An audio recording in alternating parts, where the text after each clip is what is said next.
بسم اللہ الرحمن الرحیم۔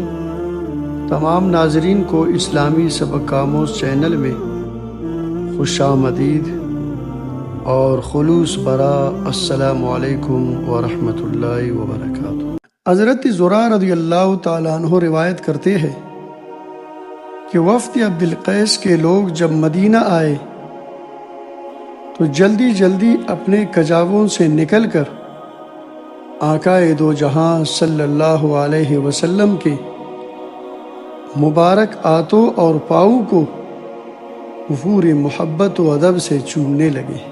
سبحان اللہ۔